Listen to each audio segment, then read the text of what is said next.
Welcome, friends. Today, we are doing another fragrance rotation video for the week ending the 27th of August. Wow. That's right, friends. I've returned to you once again of a Sunday to tell you about the 7 fragrances I have wore over this past week. And looking at the mix of perfumes that I have here, it's mostly niche houses. In fact, there's only one that isn't. Maybe 2. Anyway, we will start off with one of the ones that isn't. And on Monday, I decided to wear Loewe pour Homme by Loewe. Can you believe? Would you believe? I feel confident enough to be able to review this, so I might review this week. I want to try and get another couple of reviews out. I did Dune Pour Homme by Dior the other day, and I enjoyed that. So this is going to be like the last week. By the next time we meet, friends, I will have worn 3 of my autumn and winter selections, and the first one will be Tobacco Oud, because that's what I wear every 1st of September to signify the changing season. So you can expect to see a very different tone and a different background the next time we meet. But Loewe Pour Homme is lemon, it is lavender, and it is oak moss. This is a later formulation. It does go back to the 70s, and I have an original Parahombra, which is incredible, and I absolutely love it. This is different, but this is still really good, and it is different. It's much more. There's much more of a focus on the single note of lemon at the top, and then the lavender's huge, and then it's just an oak mossy base. So, yes, Loewe Pour Homme. Haven't worn it as much this year as I did in previous years, but you can see how much I love it. This is a 180ml bottle, by the way. It's a 180ml bottle. It's massive. So I must have used the best part of 120ml. No, that's a total lie. I must have used the best part of 60, 70ml, 80ml. I don't know where I got that from. Anyway, first of the niche fragrance houses. And this week I decided to wear Creed's Green Irish Tweed. This is a darling of the community, a staple in the community. Maybe Creed's best fragrance. Certainly until they released Aventus, it was their biggest. I absolutely love it. Ozonic, violet leaf, lemon verbena. Has it got violet leaf in it? It's got something a little bit.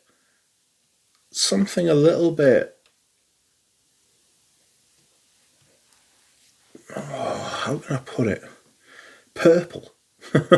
I think it is violet leaf. I know it's got lemon verbena at the top, and it's got that ambergris sandalwood base that is what made Creed famous, you know. But yeah, performance on these older bottles is absolutely magnificent. It's for a fresh ozonic fragrance. It lasts all day. It's like 12 hours. You wouldn't. I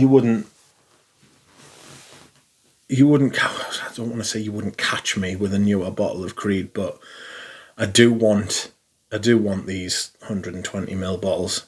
You know, these are really the only ones I want. I don't know that I'd replace any Creeds either, because I don't know that they stand up very well over time. So whether I'll be buying any more Creeds to come, don't think so, to be honest.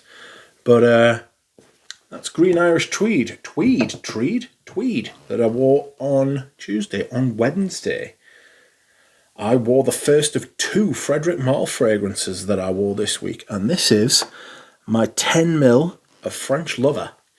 I really enjoyed this. I was talking to Peter from Fragrance View, and he has recently bought a bottle of this. It is similar to Royal Oud by Creed. He thinks that this is slightly better. It's certainly more rounded as a fragrance. There's more to it. There's more going on. There's a big iris in it. There's Angelica galbanum. It's green. It's soft. It's extremely well made.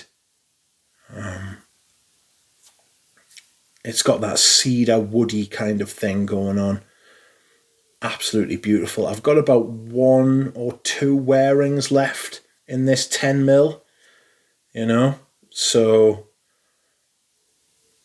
I think you can wear this in the autumn, winter, spring and summer, to be honest. I think it's an all year round fragrance. Very rare for a fragrance to do that for me, in my opinion. Okay. Next up, Thursday. Thursday I wore another niche fragrance, and this time it was Fat Electrician. The return of the Fat Electrician. I wore this the week before as well. I'm really enjoying this. Like, really enjoying this. Olive leaf. Vetiver, whipped cream, marron glace. Gorgeous. Just a warm, soft, inviting, masculine fragrance. Semi-modern vetiver. Pretty much nails it. It meets the brief absolutely brilliantly. If you've never read the brief before, do it. It's amazing. I'll be reviewing this one day, but it won't be soon. I haven't spent enough time with it yet.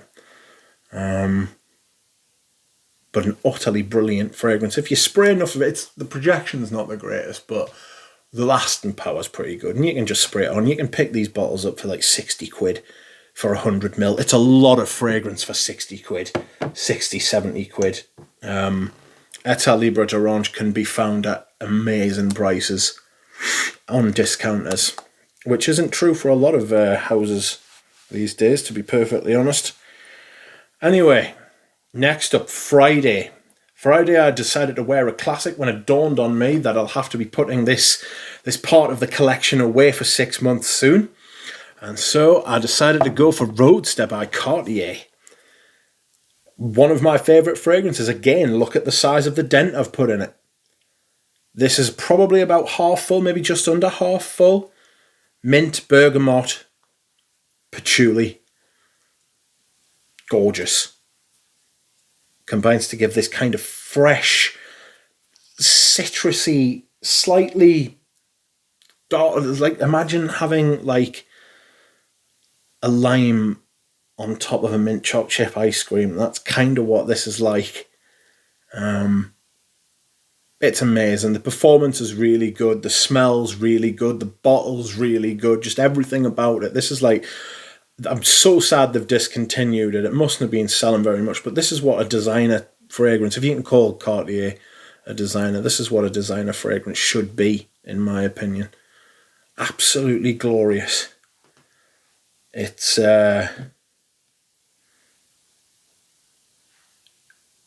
stunning. Fantastic. Anyway, next up, yesterday, Saturday, and the sprayer is going on this bottle, and I am not best pleased about it. But not to worry, this is my vintage bottle of Malle Liberte. Malle Liberte de Jean Patou, by Jean Patou. This is a Jean Curlio special, made in 1987. It's ambery, it's warm, it's floral, it's fresh, it's got a vintage vibe about it. If you're looking to buy this, make sure it was distributed by Jean Patou, because a company bought up the name of Jean Patou and re-released a lot of their fragrances, and they have nothing to do with the vintage ones. They're not the same fragrances at all, and they're certainly not the same quality. Excuse me whilst I hydrate. This is a warm,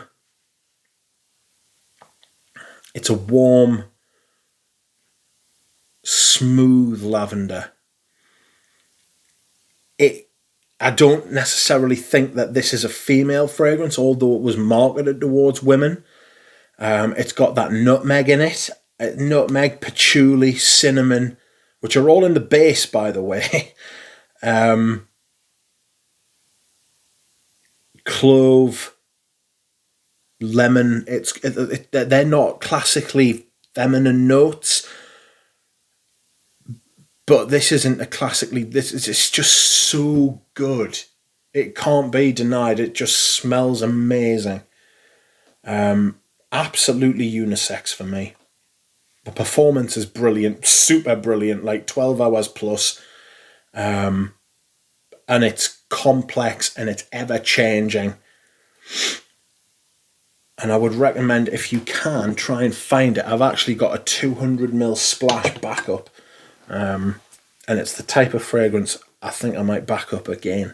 Although the sprayer on that has turned to shit. So I might have to decant it anyway. We'll see. Anyway, following on from the warm purple feeling established by Green Irish Tweed, and then the warmth was carried on by Fat Electrician and French Lover and Malle Liberte, I decided to finish the week with my vintage bottle of Iris Poudre. You can tell it's vintage because it's not a 3-digit batch code. The batch code is 212-40017. That is pre-Estee Lauder takeover. And it is different. It is different, be left in no doubt. It's warm. It's a Pierre Bourdon special. Again, Pierre Bourdon did French Lover as well.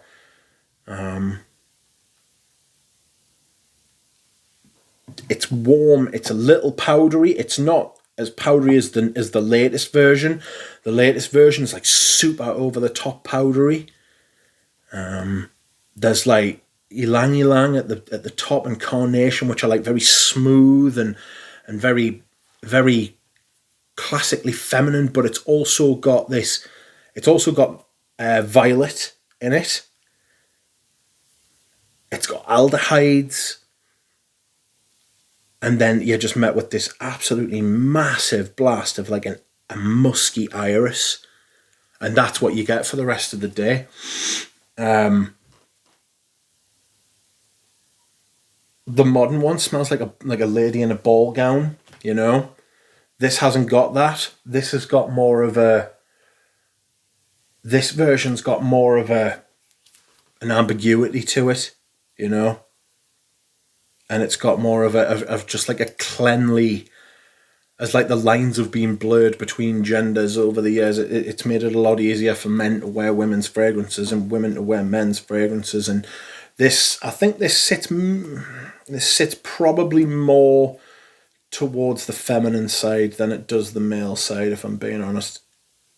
But don't be scared to wear this. There's plenty, since the advent of Dior Homme, the original, the real one, not the 2020 version, it's okay for men to wear powdery iris fragrances, and this is one of the very finest. And that is it, my friends. Next time we meet on the fragrance rotation, there will be a different background. Not only will there be a different background, there will be some very, very different fragrances for you all to see. And I will hope to see you all then. Thanks very much, everyone. Bye.